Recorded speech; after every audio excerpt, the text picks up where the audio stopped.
So Mama is a direct-to-consumer underwear and a loungewear brand. We started off with a very simple ideology to disrupt the underwear category, very specifically from a millennial and a Gen Z consumer perspective. So Bummer was started roughly about 3 years ago, a little over 3 years ago actually.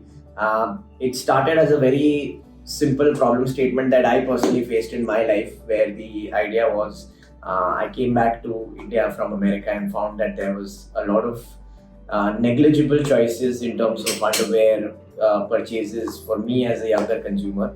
I was looking for something fun, looking for something printed, and realized that there were not many brands that were typically offering a product like this. And beyond that, also the category was highly dominated by a handful of few brands.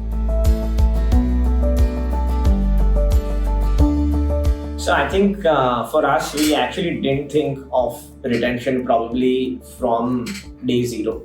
Only through the journey of actually starting Bummer and running it and scaling it through the first couple of years is when we truly realized the importance. Because after you've acquired a certain set of consumers, what do you do with those consumers in terms of bringing them back, building a high engaging community of consumers for the brand? That is essentially, those are the consumers that are going to drive the large part of profitability for the brand over the years. And that's, I think, where we realized the importance of retention in our journey.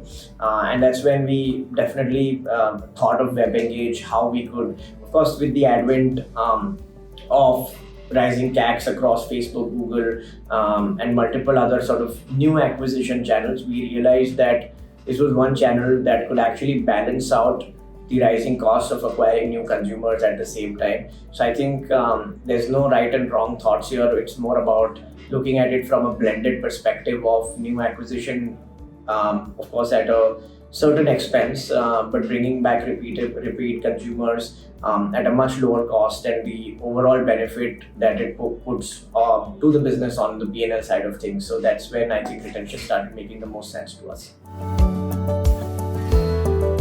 I think the WebEngage startup program is amazing. I think one of the best parts is the free trial. And of course, there's more to come to the platform overall, but I think it gives brands who are starting out in their omni-channel retention journey the ability to try out the product, to truly test out the capabilities, truly understand consumer behavior across channels of retention, say SMS, WhatsApp, email, push notifications, etc. And I think that's really helped us a lot build our journeys, build our understanding of consumer retention, and take our retention game to the next level from there on.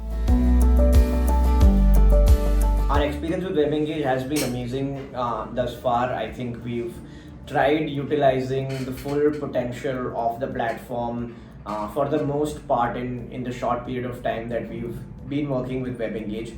And one of the biggest advantages that I think we've seen is that we've seen a phenomenal uptick in our retention. We've seen a lot of consumers now interacting with the brand on a more frequent, more daily, more weekly basis. And I think what that essentially helps do is at least keep the brand top of mind for most consumers who ideally in a lot of cases would have never thought of the brand or would have probably just kept the brand in their subconscious. I think one of the biggest advantages that I believe WebEngage does for us is keep the brand top of mind through constant sort of engagement, however subtle, very subtle, obviously not to hammer the consumer, but very subtle top of mind engagement. And I think that's one thing that's going to be a winner for us in the long run is how we see it. WebEngage. Retention simplified.